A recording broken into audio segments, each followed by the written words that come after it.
자, 반갑습니다. 알파프로 가족 여러분, 정태근 전문가입니다. 6월 22일 첫 번째 방송 시작하도록 하겠습니다. 자, 첫 번째 방송 종목은 한전기술이고요. 그리고 방송 말미에는 히든 종목이 공개가 됩니다. 방송 끝까지 시청을 부탁드리고요. 방송 보시고 난 이후에는 좋아요, 구독 부탁드리도록 하겠습니다. 자, 그러면 화면 보시면서 시작 한번 해보도록 하겠습니다. 자, 한전기술이 12%가량 급락이 나왔고요. 그리고 최근 한전기술의 흐름이 그렇게 좀 좋지는 않다라고 좀 말씀을 드려야 될 것 같아요. 일단은 원전 얘기도 해야 될 것 같고, 그 다음에 한국전력의 자구 노력, 요것도 같이 좀 말씀드려야 될 것 같은데, 일단은 원전부터 좀 말씀을 드리면, 어쨌든 이제 탈원전 기조를 이제 뒤집게 되면서 이제 해외 원전 수주에 대한 기대감으로 인해서 이제 두산 에너빌리티란지 그리고 한전기술 요 두 종목이 일단 해외 수주 쪽을 보게 되면 탑픽이라 좀 보시면 될 것 같습니다. 그런데 이전 방송에서 말씀드렸지만은, 만약에 우리나라가 원전을 단독 수주로 가게 된다라면은 탑픽은 분명히 한전기술을 봐야 돼요. 그런데 만약에 공동수주로 가게 된다? 그러면 두산 에너빌리티가 대장이라고 말씀을 드릴 수밖에 없을 것 같습니다. 일단은 지금 미국하고 어쨌든 공동수주가 얘기가 나온 상황인데, 미국 같은 경우에는 원천 기술이 있지만 시공 기술이 없습니다. 그러다 보니까 이 부분은 해외 발주를 주는 상황인데, 우리나라 같은 경우에는 뭐 수주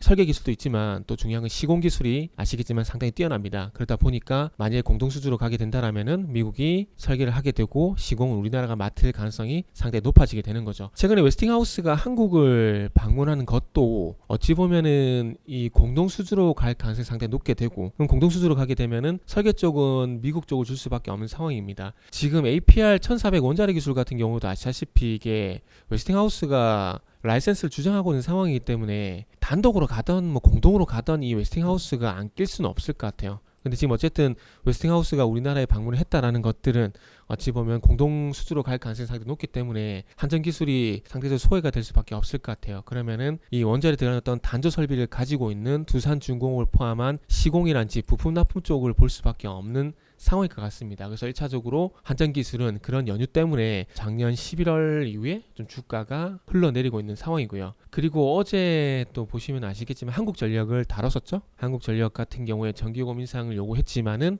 산업부에서 딜레이를 시킨 상황이고, 산업부가 딜레이를 시킨 상황들 속에서 이제 자구 노력으로 이제 한전기술이 되었던 보유지분 매각, 이런 얘기들이 나오고 있는 상황입니다. 어제 제가 한국전력을 말씀을 드리면서 어쨌든 전기요금 인상도 이루어져야 되겠지만은 결국 중요한 것은 자구 노력도 일단은 먼저 이루어져야 된다고 말씀을 좀 드렸어요. 전기요금 인상만이 만병통치약은 아니거든요. 지금 공기업 같은 경우는 예전부터 방만 경영에 대한 얘기가 상당히 많았었는데, 어쨌든 정부에서 이제 뭐 정권 초기에 이걸 할 수가 있겠죠. 그래서 이제 윤석열 대통령이 공공기관에 대한 어떤 호화청산 매각이란지 고용봉 자진납 반납, 그러니까 지금 부채가 늘어나고 있는 부분들, 그러니까 정부 하부 쪽에 공공기관이 있는데 이게 효율적으로 돌아가고 있는지에 대한 부분도 분명히 점검이 필요할 겁니다. 이거는 결국 세금 그리고 부채와 연결되는 부분들이기 때문에 짚고 넘어가야 될 부분들이고, 어쨌든 이 방만 경영에 대해서 한 번쯤은 짚고 넘어가는 것들은 상당히 긍정적이다라고 말씀을 저는 좀 드리고 싶네요. 이거는 조금 저는 호응을 좀 하고 싶습니다. 그리고 이제 뭐 윤석열 대통령뿐만 아니라 추경호 경제부총리 같은 경우에도 공공기관 파티는 끝났다,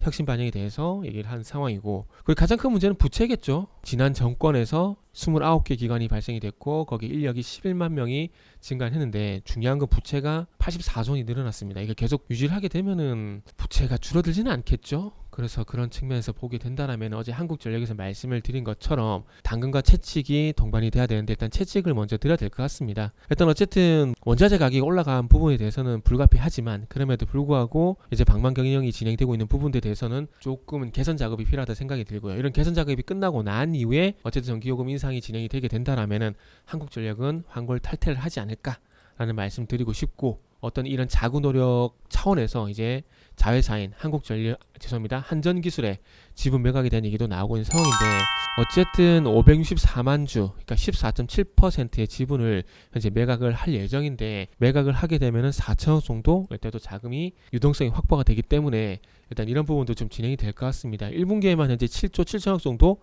적자가 난 상황이기 때문에 이게 뭐 지분 매각으로 깔끔하게 해석이 되는 건 아니지만, 자구 노력 중인 여러 가지 방안이라고 좀 보시면 될 것 같습니다. 그래서 어쨌든 이런 한국전력의 악재는 한전기술 같은 경우도 마찬가지로 악재가 될 수밖에 없는 부분들이고, 당분간 주가는 좀 쉽지가 않을 것 같다라고 말씀을 드려야 될 것 같습니다. 그러다 보니까 아무래도 주가는 5만원대 부분까지 어떤 조정은 좀 염두에 두시는 게 좋지 않을까 생각이 들고, 저가 매수는 아직까지는 좀 안 하셨으면 좋겠다는 말씀을 드리고 싶네요. 그래서 일단은 관망 말씀을 드리면서 히든 종목으로 일단 넘어가 보도록 하겠습니다. 자, 히든 종목입니다. 이 히든 종목도 최근에 시장 영향을 안 받았다라고 보기는 힘들 것 같아요. 6월 달에 지수가 하락을 하게 되면서 큰 폭의 좀 하락이 나왔었는데 한 20%가량 조정이 좀 나왔어요. 그런데 지금 2021년 초반부터 꾸준히 현재 우상향을 하고 있는 상황입니다. 선진국에서는 납중도 관련된 부분들 때문에 동제품 밸브로 다 교체를 하는 쪽으로 현재 유도를 하고 있는 상황이고, 그러다 보니까 이 회사 같은 경우는 황동 밸브를 만들고 있는데 아마 그런 부분들이 또 호재로 좀 작용이 되는 것 같아요. 국내 밸브 생산 1위 업체라 보시면 될 것 같아요. 근데 이 기업을 왜 하필이면 선택을 했냐면, 이제 장마 얘기도 나오고요. 그리고 이제 이미 더운데 이제 7월달, 8월달 가게 되면은 더 더워지겠죠? 그럼 이제 무더위, 여름 관련주, 뭐 폭염 관련주 이게 나올 가능성이 상당히 높은데, 에어컨을 제조하는 회사라기보다는 에어컨 부품을 납품하는 회사라 좀 보시면 될 것 같아요. 뭐 신일전자라든지 위니아라든지 LG전자라든지 여러 뭐 여름 에어컨 관련주들이 많긴 한데, 뭐 파세코도 있긴 한데 좀 언급이 안 된 종목을 좀 말씀드리고 싶었습니다. 그래서 이 회사 같은 경우는 삼성전자 무풍 에어컨에 현재 밸브를 독점적으로 공급을 하고 있는 상황입니다. 그러다 보니까 좀 주목을 하게 됐고요. 6월달 들어서 큰 폭의 좀 조정이 나오고 있는 상황인데, 데드크로스도 났고요. 그러면서 이제 1170원대 이제 하반 경직성을 보이고 있는 상황인데, 이 가격은 이제 5월달에 지지력을 보였던 가격대입니다. 그렇기 때문에 이제 뭐 소위 말하는 이중바닥 한번 기대를 해볼 만한 상황이고요. 그리고 이제 최근 4거래일 정도 보게 되면은 이제 5일선도 회복을 시키게 되면서, 여기서 반등이 나오게 되면은 뭐 당연하지만은 5일선과 21선의 골든 크로스, 그리고 이제 박스권 상단을 보게 된다라면 한 1350원대까지 좀 볼 수 있지 않을까 라는 말씀을 좀 드릴 수 있을 것 같아요. 그래서 1170원과 그리고 1350원 구간 사이에 박스권 한번 기대를 해볼 수가 있을 것 같습니다. 그래서 이제 1차 분기점과 그리고 1차 목표 주가를 한번 설정을 해보게 된다면은 일단 1350원을 잡도록 하겠습니다.